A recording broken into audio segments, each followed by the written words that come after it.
The Battle for Pegasus Bridge. My references for this were both by the same author. Stephen Ambrose wrote D-Day, and I'm sure all of you have read that.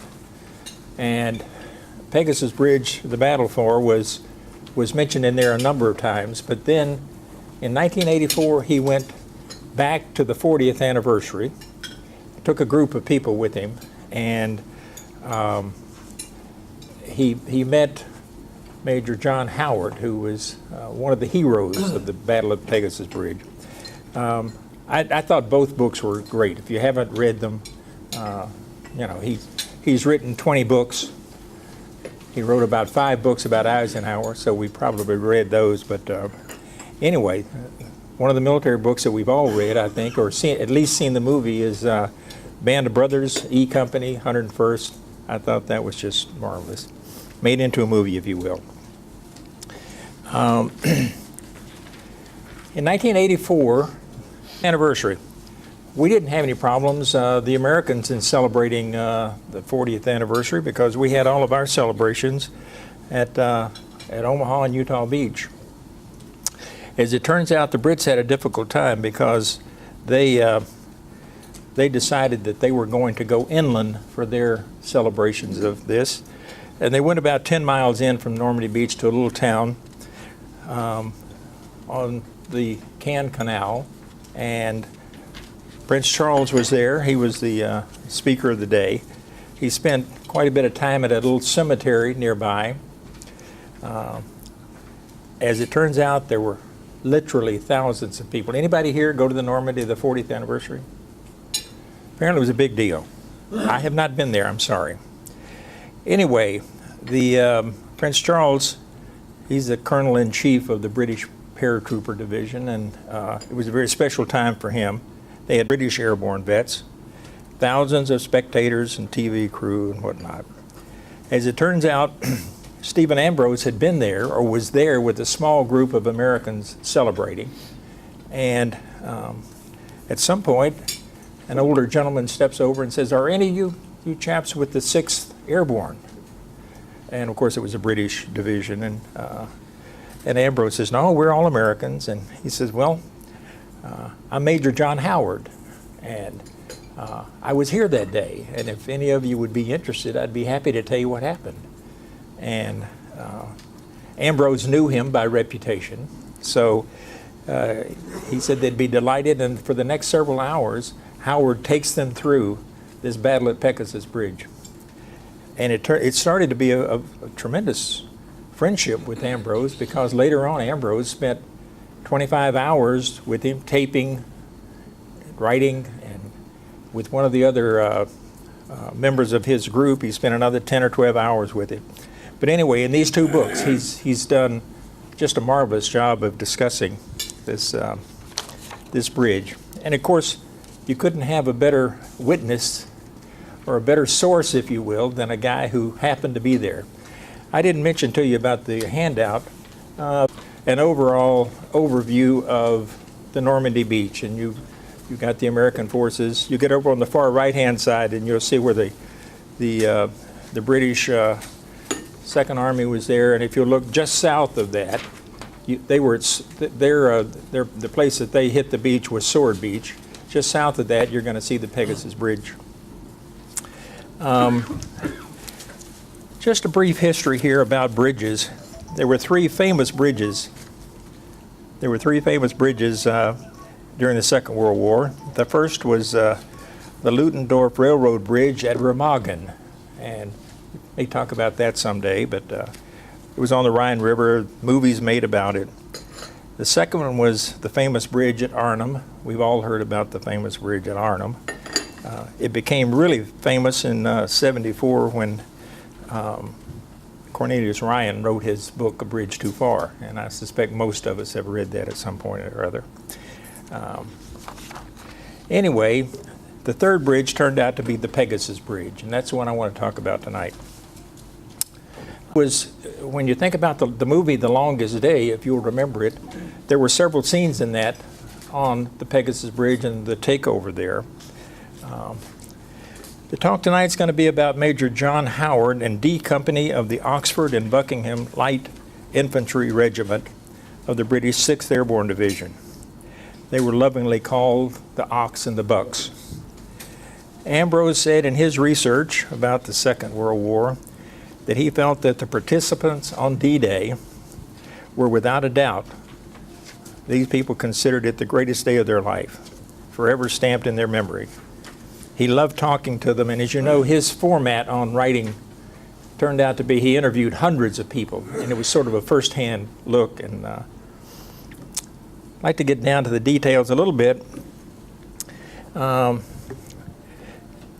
D-Day, the fight for Pegasus Bridge, there was a vast Allied seaborne invasion that convened on Normandy's beach on the eve of D-Day, 6 June.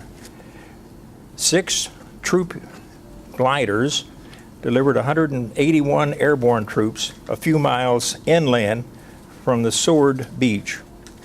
The main force, their main reason for being there was to capture 2 bridges that were being held by the Germans. Tonight we're going to talk about one of them only, the Pegasus Bridge.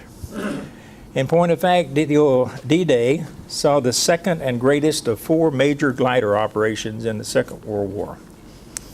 The night landing at Pegasus Bridge has been called the most daring of all glider missions. Training for their mission started in early March 1944 at RAF Netheravon, where 6 British glider crews were assembled and began an intensive period of training for this major military mission. They were told that after several weeks of training, in anticipation of the big one, the European invasion, that they were going to take back this area of the continent from the Germans. Their briefing was very short on details because the mission was so highly classified. They were told that the mission would involve their being towed at 1-minute intervals up at about 4,000 feet, and that they would be released over the continent at a point that they would be later briefed on. All of the glider pilots, and there is a picture in there about the Horseshoe gliders. I'm not sure exactly how many gliders we had, but the Brits, it was a big deal with them. These are all plywood, big. They carried about 60 people each. The pilots were all corporals. All sergeants. And you'll know many of about Air Vice Marshal Arthur Harris, who was the chief of the Air Staff. When he was briefed on the fact that they were going to use gliders to bring in troops, he suggested that it would be a disastrous effort to train Army personnel to fly troop-carrying gliders. His actual words were, quote, "The idea that semi-skilled infantry sergeants with a minimum of training can be entrusted with the piloting of troop carriers is equivalent to a forced landing of a large aircraft without engine aid. There could be no higher test for piloting skill than this." The Army glider pilots took this as a real challenge, and they all turned out to be stars in this. During the training, it was later determined that the gliders would not be able to fly at 4,000 feet. They were going to have to go up to 6,000 feet, and it was going to take about an hour flight, so that's what they trained for.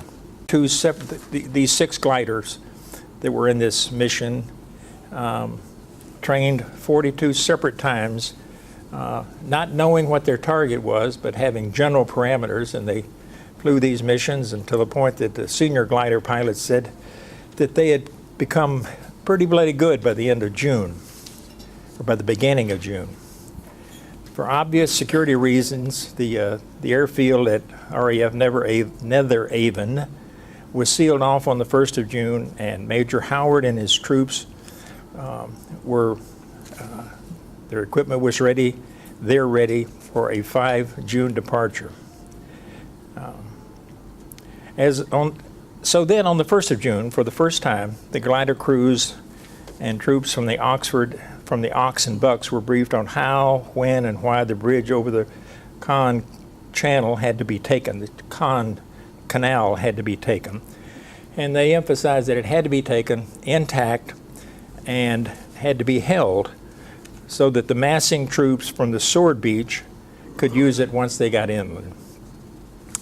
The successful taking of the bridge was deemed to be critical in limiting the effectiveness of the German counterattack in the days and weeks following the invasion. The major reason the Pegasus Bridge was considered so important was that it was just north of Caen, a city of critical importance to the Germans because it opened the direct route to Paris. And British Field Marshal Montgomery stated that taking it was his major objective in the invasion. I find it hard to believe this one little bridge was his major objective, but he described it as such because it was going to happen. It was going to be the very first event that's going to happen on D-Day. Montgomery felt certain that the Germans would rush armored reinforcements to Caen as soon as possible, and he wanted to seize the city and the surrounding areas as part of the shock and surprise of the invasion. The Allied forces also wanted to take Caen because there was a forward Air Force base there that the Allies hoped to use, and so it had a double mission. A critical observation in historical records after the invasion suggested that just before the last briefing of the crews, that British intelligence reported to Montgomery and his staff that they had received reports of the presence of the 21st Panzer Division around Caen with a regiment on each side of the Orne River. As it turns out, the bridge crossed the river. Montgomery made the decision not to inform Major Howard about this intelligence because he was concerned that it would dampen the spirit of the troops' morale. As it turned out, this very positive intelligence was quite accurate about the 21st Panzer being in the area. This information would have been invaluable to Howard and his troops. The reason later given for not sharing this intelligence was that with the troops on the ground, it was going to be too late to change the planning for the mission. We'll talk about the 21st Panzer in just a second. Just a side issue here, the British intelligence had a similar situation in September 1944, just before the airborne landing at Arnhem in Operation Market Garden. They were very frustrated with Montgomery when he refused to share intelligence with the invading troops. One of the senior Allied officers was heard to say that the British were outstanding at gathering intelligence. They were just lousy at using it.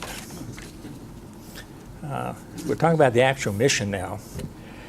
At 22:45 hours on the 5th of June, 6 gliders and their payload of 181 troops took up from RAF Ruston in Dorset in the south of England.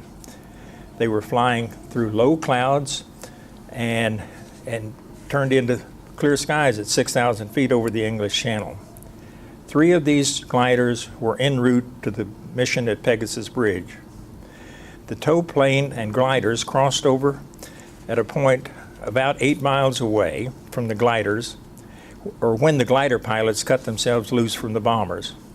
They free fell from 6,000 feet. They had to go into a steep dive to get through the flak belt being thrown up by the Germans' anti-aircraft guns targeting bombers at the coast. It was a fairly smooth flight, and thanks to the tug crews, they landed dead on time and dead on target. The final approach was a little fast. They landed at 95 knots instead of the planned 85, and they came to a rather abrupt stop using drag chutes they had no power. I mean, it's hard to envision these airplanes that big but they were gliders, if you will.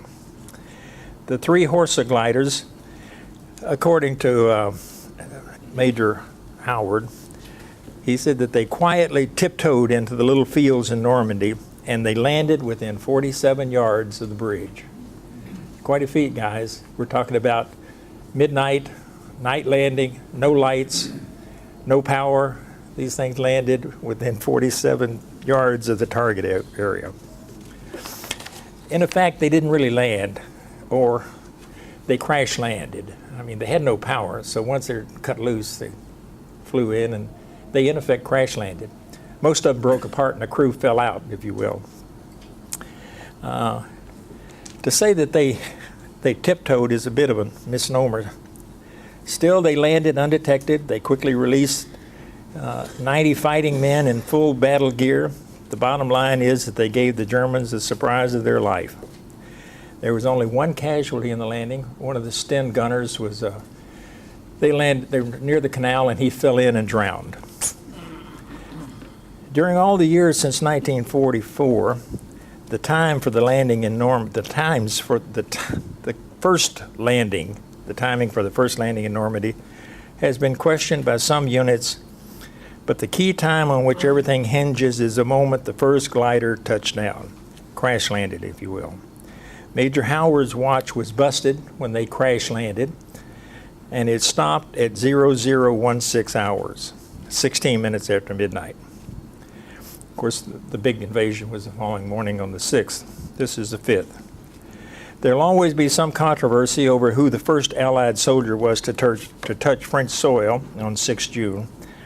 We've got the Pathfinders from the 82nd and the 101st who maintained that they were first.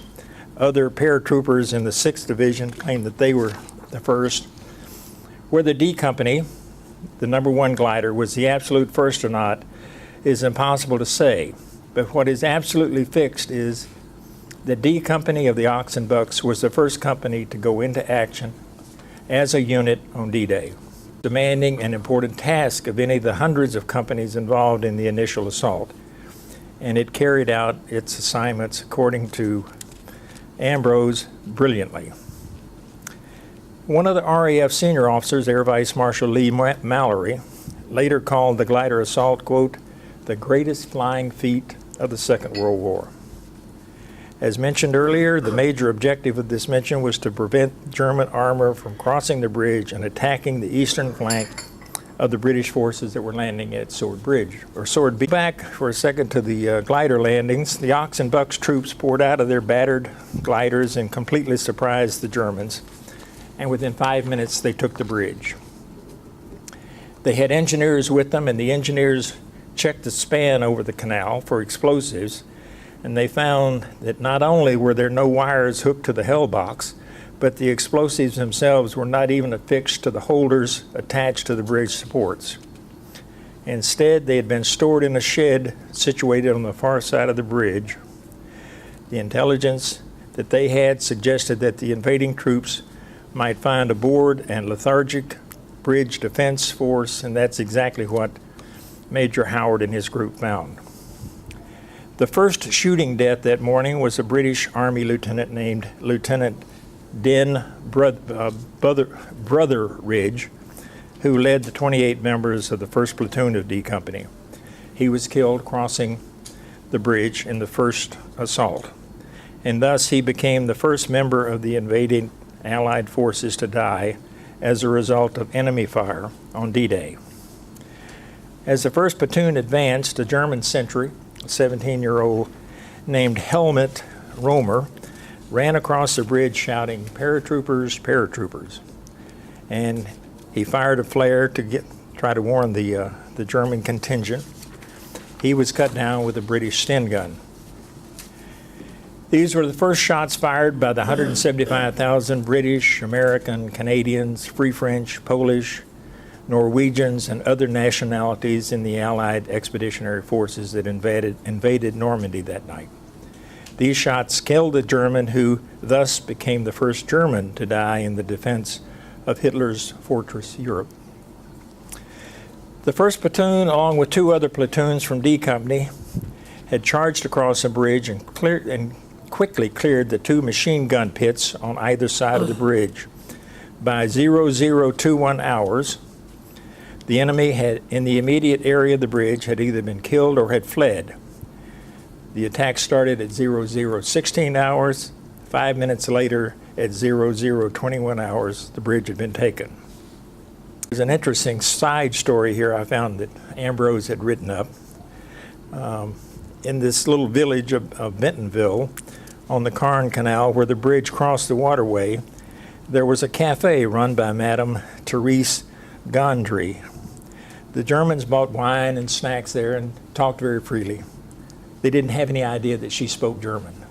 So at the end of each day, she met with the head of the local maternity hospital, a woman, who just happened to be head of the local French resistance. She then passed the intelligence on to her supervisors in the resistance group, who passed it on to the SOE, the Special Operations Executive agents in the area.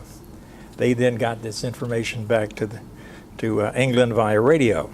All this information was then shared with Major Howard of the Ox and Bucks during their training in England and before they left for their operation on D-Day. This allowed him and his men to know a lot about the enemy that they were going to face, including the location of the button to be used to set off the demolition charges, which would have blown the bridge had the explosives been installed. If the bridge had been destroyed, it would have allowed the Germans guarding the bridge to have fled. Thanks to the information passed on by the French resistance, supplemented and enhanced by the ultra intercepts that they were getting, the Allied Expeditionary Force at the bridge undoubtedly had the best information on the enemy disposition and strength of almost any other attacking forces. There were a lot of questions about why the Germans at the bridge seemed to be so unprepared. Of course, the Normandy invasions caught the Germans by surprise because most of the German general staff suspected that the invasion, if and when it came, would be at Calais, which was the closest French city to the English mainland. It goes without saying that the British were surprised at the start, not only by what the Allies were doing, but also because of their own command structure. Colonel Hans van Luck's 125th Regiment of the 21st Panzer Division was the one that Rommel counted on to counterattack any invading forces on the east of the Orne Canal and River. And one of you that we talked earlier tonight has just read a book by Colonel Van Luck. At 1:30, Colonel Van Luck had received his first report of the landings. He immediately assembled his regiment, and within an hour, his officers and men were standing beside their tanks and vehicles, engines running, ready to go. These were the 21st Panzer Division. But although Colonel Van Luck had prepared for exactly this moment, he was unable to move to the Pegasus Bridge and take it because he was not authorized to give the order to go. Only Hitler could release the panzers. We've all heard that.